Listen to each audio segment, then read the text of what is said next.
This is a bad idea. The worst, actually, and that's coming from someone who isn't sober at the moment.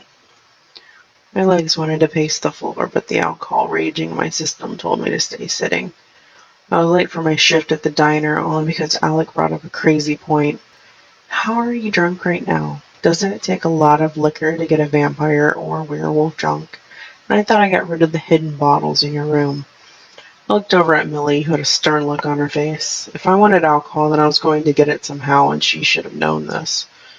I looked back at Alec, whose eyes showed worry and grief for me, but I ignored it. I didn't need his grief. I had enough of my own. Meeting everyone will show you that you are a part of our world and intend to stay a part of it, no matter how much that part may be soaked in alcohol. By the way, when was the last time you ate properly? Alec asked a good question, but I didn't have an answer. She won't eat. Hearts or blood. I've tried.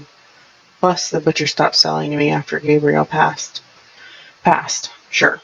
His throat was sliced open, but whatever helps her sleep at night. I looked at Alec again and saw a different face this time, one of determination, and before I could ask what he was about to do, he walked over to me and lifted me like I was a feather, and he was putting me in his hat. He threw me over his shoulder, and firemen carried me out of my cabin. What's the big idea, Alec? What do you plan on doing? Sobering me up by showing me your ass? Not gonna work, no matter how good it looks from this angle. I slurred the last part of my rant and decided that I was going to stare at his butt until he answered me.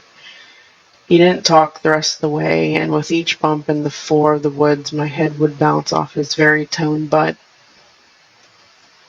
If I wasn't drunk, I would probably enjoy this more.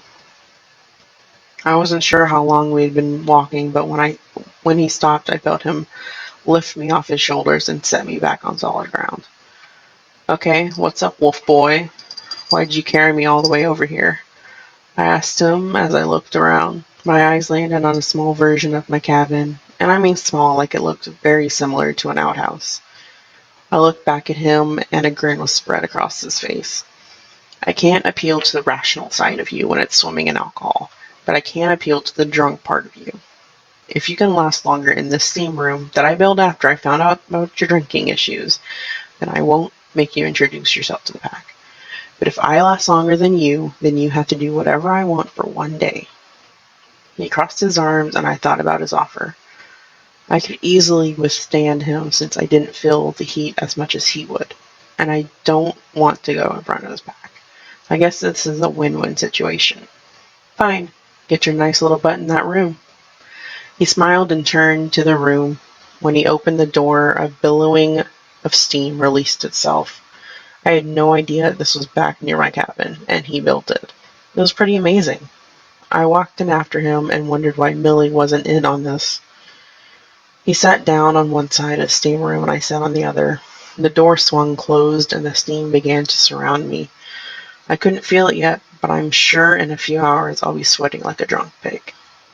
He stared at me from across the tiny room, and while the steam tried to cover up the look of determination on his face, I closed my eyes and rested my head on the back of the seat. I tried to just wait out the steam until Alec decided he had enough. You aren't going to beat me. My body was made for heat like this. You're going to lose, he said in a taunting voice. My body is dead, like I'm a corpse that walks around with spirits inside me. Nothing bothers me. I feel nothing. It was meant to come out as a taunt, but it sounded more like a plea for help. I spoke to him with my eyes still closed. I tried to think about being somewhere else and not on the problems I still had at hand. I needed to get to work, which I was skipping today. I needed to take care of my parents' farm, but I was in too much pain to go back there, plus they didn't have a will, so I had to assume everything was left to me, but you never know. When I opened my eyes again, I saw Alex sweating so much he was trying to wipe the wetness from his body. The floor around him was pooled with sweat, but it was burning off quickly. It was like we had been in here for over an hour, but I don't remember closing my eyes for that long. I looked down and saw that my body was just as sweaty as his, but I didn't feel the pain from the heat. How long have we been in here? My voice was raspy and dry.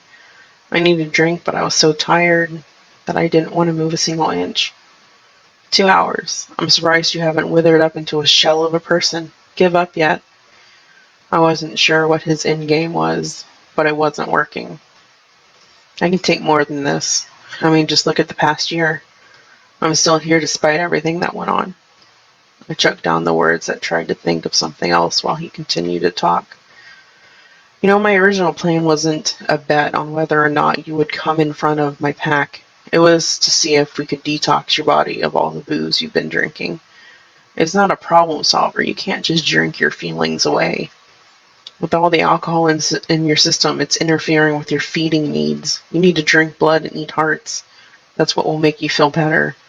It doesn't matter that you're dead now. Your body still needs blood to survive. And the werewolf side needs the muscle of the heart to sate their animalistic desires, and for other reasons that I forget.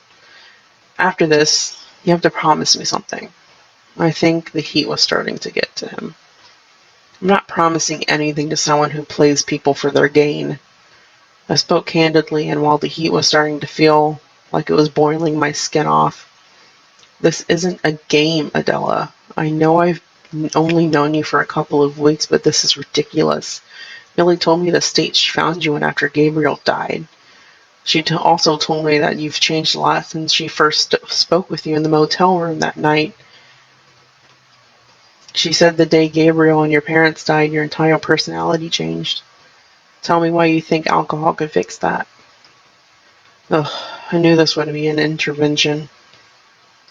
Look, I don't want to drink blood because I don't want to survive. I drink the liquor because it takes my mind off the blood cravings. Speaking of which, if you don't get out of here soon, I will be forced into biting your neck forth, said Blood. Be careful with your next words. I didn't know why I threatened him, but my mind felt like scrambled eggs. You don't get it, Adela. If you stop drinking blood and eating hearts, you won't just die. You'll become the animals you hate so much. But if that's what you want, then just leave. His tone had completely changed. And when I looked over at him, his eyes changed from their light gray to a deep black. It was almost intimidating. I don't care what happens anymore. I used to care if I went crazy and if I would be a monster. But there's nothing in my life anymore that would be screwed up by me becoming that. So who fucking cares? I screamed at him and the building surrounding us. Before he had time to interrupt me, I ran out of the steam room. I got far enough away and fell to my knees.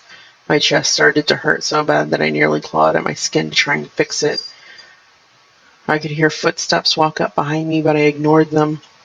I told him this would happen. Detoxing isn't pretty, and you had a lot of alcohol in your system. You just sweated out nearly a year's worth of booze from your body, and you're finally feeling the effects it had on you. This was my plan the whole time. I asked Alec for help, so don't blame him. Millie spoke sternly behind me. This was your plan? Wouldn't stabbing me be a lot easier and less expensive? I shouted through the pain in my chest. Because you wouldn't have learned a lesson. Plus now you have to come with me to meet the pack since you didn't last as long as I did. Alec replied snidely behind me. Again, a knife would have been a lot easier to get me to do something. Just file that away for future reference. I sat down on the dirt ground and fell back on my back. I didn't want to move. I could feel the alcohol moving out of my system and all of the pain from the last year coming back to me in an avalanche of feelings and pain.